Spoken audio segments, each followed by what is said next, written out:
be first looking at Alan's team. Of course, he has been in the special event of Mexico top 16 and special flying type indeed. There is a Scyther on screen right now.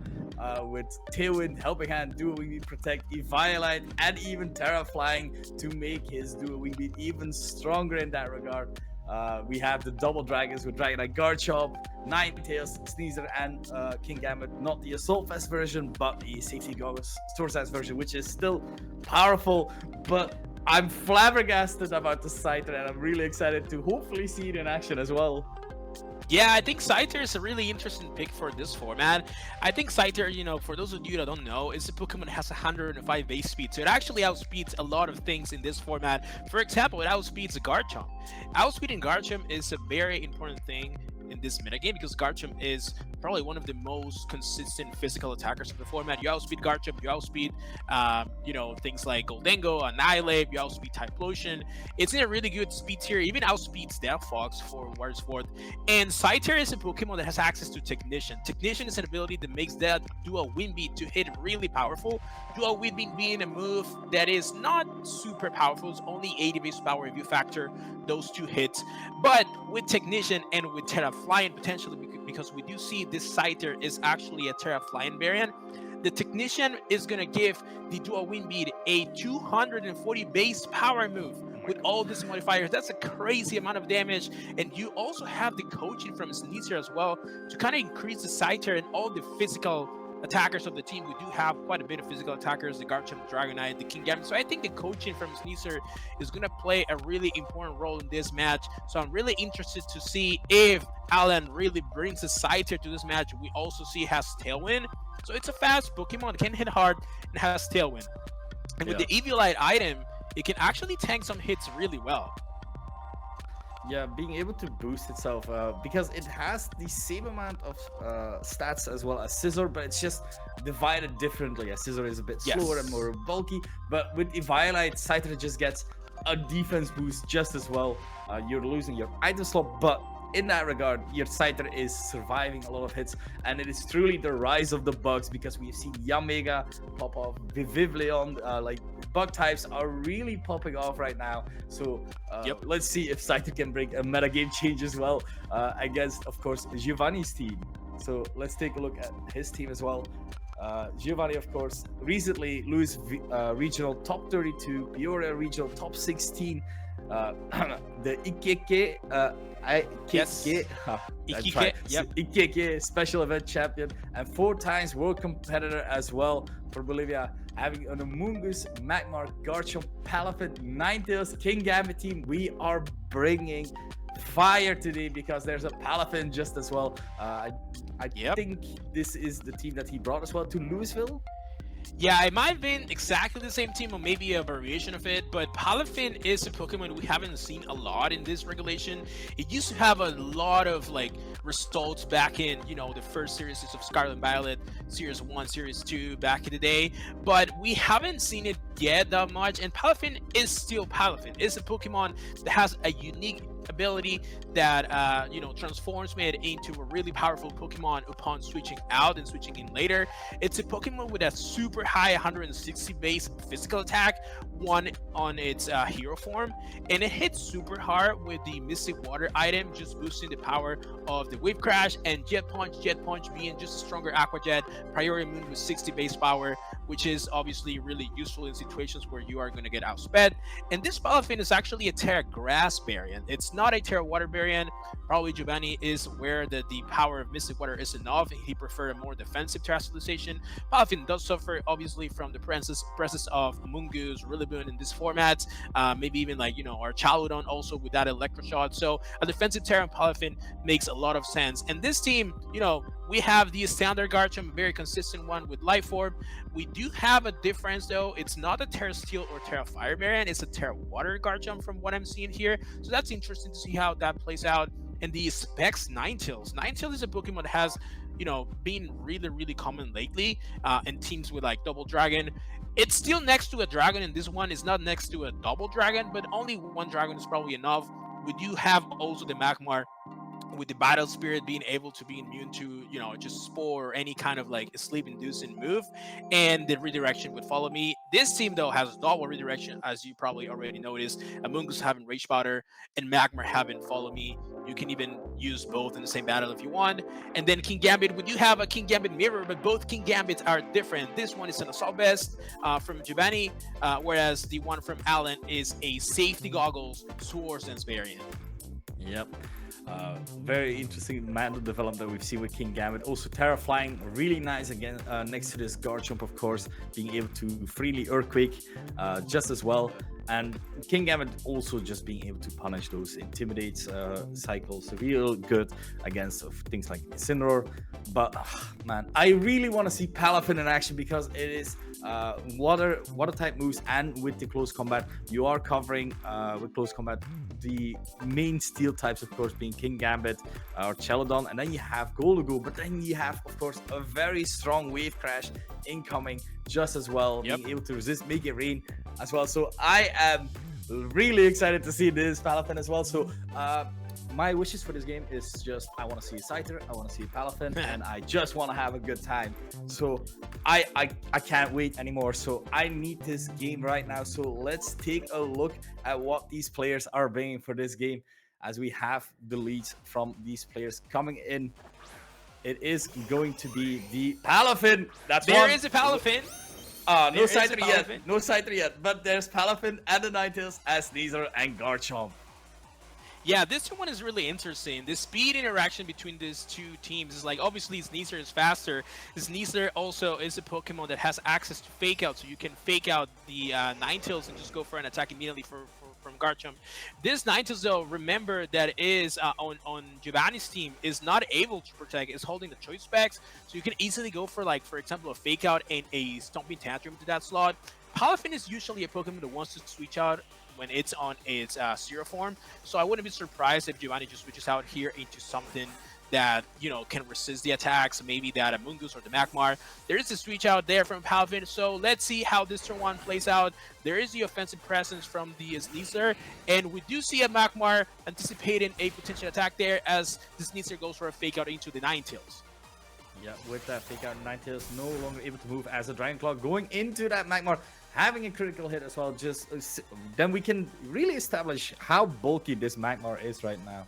We do know that the Ninetales, of course, can hit this Garchomp for quite a bit of damage, but this Garchomp on Alan's side is Terra Steel, so this Magmar might be the option here to cover that potentially with the Ice and Fire moves, being able to hit either of these Pokemon, as we have the Terra Steelization immediately onto this Garchomp, which will be that Terra Steel. So let's take a look if this Terra Steel Garchomp will be able to, well, honestly, KO this Magmar, because it is still grind type moves that are being able to come out, as the Protect is actually coming out from the Magmar side.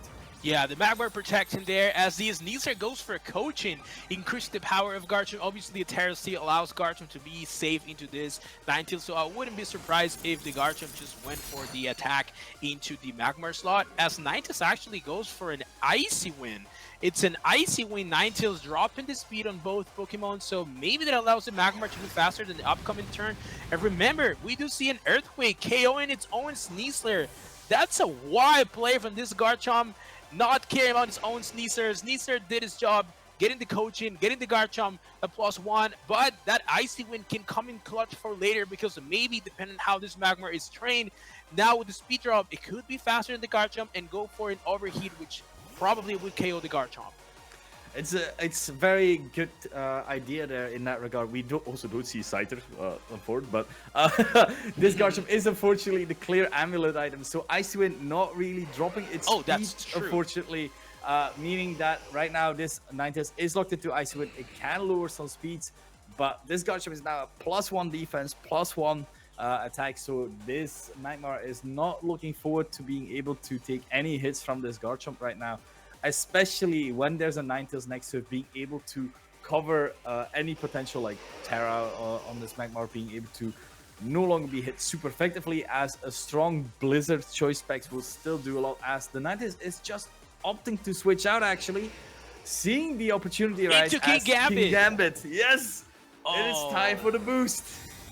Yep, it's time for a boost. Actually, got confused a little bit because both players have Garchomp and the one is life for the other is Clear Emily. You're right, this Garchomp speed cannot be dropped from the Icy Wind, and Alan being aware of the choice log item on the Ninetales, so it's forced to go for an Icy Wind, bring the King Gambit just to get that competitive boost and, you know, get super powerful now with a +2 attack. We do see the overheat going into the Protect. Garchomp protecting is faster than the Magmar because the Icy Wind didn't affect the Garchomp due to the clear body, and now you have the problem that the Garchomp is +1 because of the coaching boost from this Sneasler, and the King Gambit is now +2 and has access to Sucker Punch. Yeah, this is looking like a very scary situation for Giovanni right now because we do know that Palafin is in the back, being able to at least Jet Punch faster than this King Gambit, but what else do you have here, as it is going to be a switch up from Ninetales over onto the Garchomp actually, as the Magmar is just opting to go for a Protect here, as now you are going for a potential speed tie interaction here, as we have the attack here coming into that into the Protect, of course, as now a counter cleave coming into that Garchomp and just being able to KO it. Before that, a little bit of rough skin damage onto this King Gambit, luckily. Yeah, honestly, that was a really safe play from Alan. You know the 90s is locked into an Icy Wind into 2 Steel types. You know that Garchomp is faster than Magmar, so you can just easily go for a Stomping Tantrum there. And obviously, King Gambit does not have to actually go for a Sucker Punch because there's a chance that Magmar goes for Follow Me, redirecting that away. And because it felt super safe in front of the 90s, he just went for a Katu Cleave into that slot. Giovanni had to switch out the Ninetales because obviously you don't want to give another Defiant boost potentially to the King Gambit, given that it was locked into Icy Wind. And now we do see Palafin. Palafin can obviously go for a really powerful water move. However, you have to respect the possibility of either of these two Pokemon protecting. So you have to be very careful with who you target because both physical attackers are boosted. King Gambit is +2, Garchomp's +1. So I wonder if you just go for like a Protect Earthquake here and you that way can bypass the Follow Me option from the Magmar. We do see a Terrestrialization though, and it's gonna be the Magmar going into a Ghost type. It's a spooky time. It is spooky time, so Magmar is listening to our demands just as well. Being able to now no longer be super effectively hit by the Stomping Tantrum from the Garchomp. It is still probably gonna do quite a bit of damage as we have the Protect coming out and the Earthquake from the Garchomp into both of these Pokemon. Let's take a look at how much he's doing. Magmar is able to hang on, doing massive amount of damage. Close combat into the Protect, unfortunately. Oh no. And that does lead. Oh! It missed! The overheat miss into the Garchomp. That is a super unfortunate miss. The Magmar went for the overheat. He didn't even care about the potential Sucker Punch because remember that by going for a Ghost type, you can easily be KO'd by the Sucker Punch. And the Magmar missed the overheat into the Steel type Garchomp. That's probably enough for Giovanni to say, okay, I'm done. I'm gonna just forfeit the match. That was a really, really weird turn because it could have easily been different had the overheat not missed into the Garchomp because remember it's a super effective hit now that it was a Steel type. And the Palafin, we probably didn't mention it that much. It does have a way to hit King Gambit, not necessarily with the water move. It does have close combat, so it can easily one-shot the King Gambit. But unfortunately, a couple of unfortunate events happened in this turn, meaning that Giovanni realized it was impossible to continue winning the match with a 90s in the back that is obviously an Ice type in front of 2 Steel types. So that was a really, really fun game 1. The King Gambit switching just to take the Icy win and get the Defiant boost was honestly a wide play from Alan that paid off a lot in this game. Yeah, it's especially devastating because the last turn was really a good way of making a potential comeback here. Just going for the Magmar. I survive an Earthquake. I can do this. He's gonna protect if he protects one of the two. That is the nice thing about like the Palafin as well, as you said, with close combat, being able to hit either of these Pokemon with it, but you have to play that guessing game, of course, where normally Palafins do have haste. That could have potentially helped in that regard, but like close combat just as well, being able to do the damage dealer. Overheat killing the Garchomp would have been huge, but yeah. That could have been a game changer, honestly, because if you KO the Garchomp with overheat, then your Palafin is, you know, just free to outspeed the King Gambit. Probably Garchomp we know Garchomp is faster naturally than Palafin. So if the Garchomp is max speed, which you probably have to imagine it is, it's going to be faster than everything. But if you eliminate the Garchomp, then you can easily follow me next turn to redirect the sucker punches away, and then Palafin goes for a close combat, getting the one-hit knockout into that King Gambit. And then it was probably gain for Giovanni, unless something weird happens. Maybe the King Gambit could go for a double protect. But the follow me close combat next turn, if you eliminate Garchomp that turn, would have been an easy play to make, and then maybe the game would have been completely different. But that's Pokemon. Sometimes you have these powerful moves like Overheat, but you do have to risk the chance of missing. Overheat being a 10% chance of missing that attack. And unfortunately for Giovanni, it happened in this game, but we still have game 2 and potentially game 3 depending on how things go. And I'm really excited to see if maybe this time Scyther comes. Yep, let's take a look at game 2, as yeah, the main adaptation will probably be hit that overheat in the next one, as we have Magmar and Palafin as the lead of choice for Giovanni, as it is Garchomp and Sneasler yet again. We have seen the potential that Garchomp is willing to go just for an Earthquake, making sure that this the Sneasler does get hit, but just getting all that damage in. So let's take a look at what the options will be right now. There is a Terra turn 1, so I wouldn't be surprised if the Terra is from the Magmar. But we did see Alan locking the Coaching into a Protect. Coaching is a move that goes through Protect, so he just picked the option to go for Coaching into his own Garchomp and Protect. As this Magmar goes for a Terra Ghost, trying to avoid both the close combat and the Fake Out from Sneasler and potentially a ground type attack, not being super effective into it anymore. We do see the Coaching going through Protect. Garchomp is going to be very nicely at a +1 and +2 defense, just being there. And we do see Palafin just going for an offensive move. Wave Crash on its Zero form, doing around 90% to that Sneasler, and a Will-O-Wisp into a protected Garchomp. I am a fan of just seeing Palafin removing. I don't need to be a hero right now. I can just attack. That is one of the things that I always enjoyed about the Palafin games, where Palafin, instead of switching out, opted to just stay in because this Sneasler is now very much in range of a potential Jet Punch. In that regard, Magmar, we have seen survive an Earthquake, so with this Will-O-Wisp potentially hitting the next turn, this could be huge, as we have the Sneasler switching out into Dragonite, trying to make sure that yeah, the Sneasler hangs on for just a bit longer for a potential later switch in as Protect from the Palafin is revealed.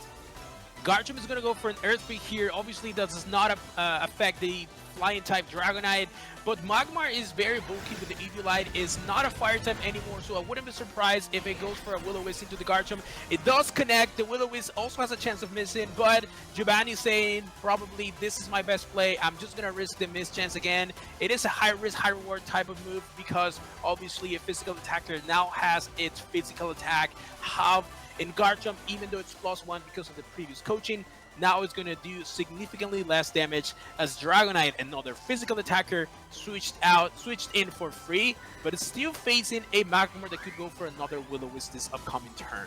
Yeah, Dragonite is an interesting bring, as Palafin not really able to hit its original typing in this regard, but Magmar as a lead does seem to be a really good choice, as it is able to Will-O-Wisp anything really cool. The Earthquake coming out into that King but not doing all that much thanks to the burn, as Scale Shot is going into that Magmar. Is it going to be enough? That is 2 already. 3 will be not enough, but 4 will do it, and that is the end of Magmar in that regard. Magmar has done at least its job that it wanted to do earlier. Will-O-Wisp, this Garchomp, making sure that it's a bit less of a threat right now. And yeah, I'm really excited to see how this Dragonite would play out now from now on. I probably think that the interaction here was like maybe Giovanni was suspected that Magmar was faster than Dragonite, and he was hoping to get a Will-O-Wisp off. But the Dragonites with this new set loaded dice Skill Shot are typically trained to be a little bit faster than just a standard Choice Band Dragonite we used to be able to see back in, you know, previous formats. Palafin comes now on the Hero form, and this turn is going to be really important because that King Gambit is now on a timer, is threatened by the Garchomp, is threatened by the Dragonite also because it does have low kick. Yeah, we have a switch out from the King Gambit to another Pokemon. I was thinking if Ninetales was an option, that would have been a very nice switch in, but it's just the Garchomp.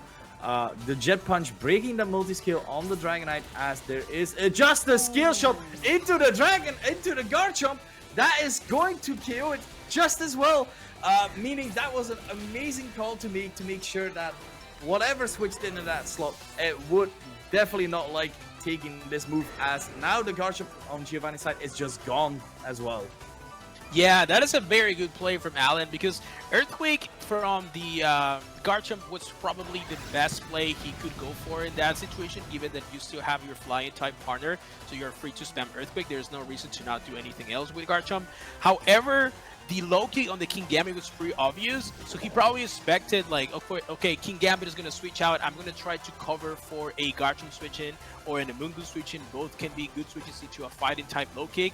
And if you stay in, the combination of low kick, the combination of Earthquake and Skill Shot might put you in range of another Earthquake next turn. But honestly, that was a great call from Alan, as we do see the King Gambit coming back in extreme speed into that slot, as Palafin goes for another Jet Punch, and we do see a Sucker Punch failing on the Dragonite, I imagine. Yeah, and we now have yet again another Earthquake coming out, barely missing out to KO onto this King Gambit, despite this Magmar using its whole life to burn this Garchomp. This Garchomp is still putting in so much effort right now, as it is decided here. Giovanni has decided to retire here, and that means that Alan is the winner of this round. That was honestly an amazing game to watch, because that skill shot into that together